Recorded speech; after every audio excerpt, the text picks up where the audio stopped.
Hello friends, welcome to Ravi channel. இன்னைக்கு video நம்ம என்ன பார்க்க போகிறோம்னா, பாண்டியன் ஸ்டோர் 2 சீரியலோட இந்த வார ப்ரோமோ தான் பார்க்க போகிறோம். நம்ம சேனலுக்கு யாராவது புதுசாக வந்திருந்தீங்கன்னா மறக்காமல் சப்ஸ்கிரைப் பண்ணிக்கோங்க. இந்த வார ப்ரோமோவில் என்ன காமிச்சிருக்காங்கன்னா, வீட்டு ஃபங்க்ஷனுக்கு எல்லாருமே வந்து நகையெல்லாம் போட்டுட்டு இருக்க மாதிரி வந்து அதாவது ரெடியாகிட்டு இருக்க மாதிரி வந்து காமிச்சிருக்காங்க. இந்த டைமில் பார்த்தீங்கன்னா மயில் அவங்க அம்மா வந்து ரூமில் இருக்காங்க.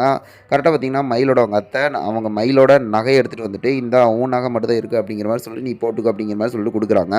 இதுக்கு மயில் சைலண்ட்டாக இருக்காங்க, வாங்கி வச்சுக்கலாம் அப்படிங்கிற மாதிரி நினச்சிட்டு. ஆனால் வந்து அவங்களோட மயிலோட அவங்க அம்மா என்ன பண்ணுறாங்க அப்படின்னா, அவங்க அத்தைக்கிட்ட அதாவது சம்மந்திக்கிட்ட என்ன சொல்லிட்டு இருக்காங்கன்னா, ராஜு நகையை திருப்பி கொடுத்துட்டாங்கல்ல, அதனால் வந்து ராஜுக்கு இந்த நகைகளை பாதியில் கொடுங்க, அவங்களும் போட்டுக்கிட்டோம் அப்படிங்கிற மாதிரி சொல்கிறாங்க. ஆனால் அவங்க அத்தை என்ன சொல்கிறாங்கன்னா, என்கிட்ட இருக்கிற நகையை கொடுத்துட்டேன் அப்படிங்கிற மாதிரி சொன்ன மாதிரியும் இதிலிருந்தும் வந்து நகை எடுத்துகிட்டு போயிருக்க மாதிரி வந்து சுச்சுவேஷன் கிரியேட் ஆகுது. இதுக்கப்புறம் பார்த்தீங்கன்னா மயில் அவங்க அம்மா கிட்ட என்ன கேட்குறாங்கன்னா, அவங்கக்கிட்ட நகை இல்லையா, எதுக்காக நீ அந்த நகையை போட்டுக்க சொன்ன அப்படிங்கிற மாதிரி சொல்லிட்டு கேட்டுக்கிட்டு இருக்காங்க. இதுக்கு இடையில் என்ன நடக்குதுன்னா, ராஜி நகையெல்லாம் போட்டு மாடியில் போயிட்டு செல்ஃபி எடுத்துக்கிட்டு இருக்காங்க. மயில் அவங்க அம்மாவை கூப்பிட்டு மாடிக்கு போய் தான் வந்து பேசுகிற மாதிரி வந்து காமிச்சிருக்காங்க. சென்ட்ரல் துணி காய் போட்டிருக்காங்க. அந்த பக்கம் இருக்கிறது தெரியாதனால இந்த நகையெல்லாம் வந்து 8 பவுன் மட்டும்தான் தங்கம், மீதியெல்லாம் வந்து போலி அப்படின்னு தெரிஞ்சால் என்ன நடக்கும் அப்படின்னு சொன்னோன்னே இவங்க அதுக்கேற்ற மாதிரி கேட்டுட்டு வந்துட்டு இவங்க சாக்காய் பார்த்துட்டு இருக்காங்க. உடனே பார்த்தீங்கன்னா அவங்க அம்மா சொல்லிடுறாங்க, இதை பற்றி வெளியே சொல்லி அதிகமாக மயிலோட வாழ்க்கையை போயிடும் அப்படிங்கிற மாதிரி சொல்கிறாங்க. இவங்க சொல்லுவாங்களா சொல்ல மாட்டாங்களா எப்படி பார்ப்போம். இது போய் வீடியோ நான் மறக்காமல் சப்ஸ்கிரைப் பண்ணுங்க ஃப்ரெண்ட்ஸ். நம்மளுடைய பிடிச்சா லைக் பண்ணுங்க, ஷேர் பண்ணுங்கள். என்ன நடக்கும்னு பார்ப்போம்.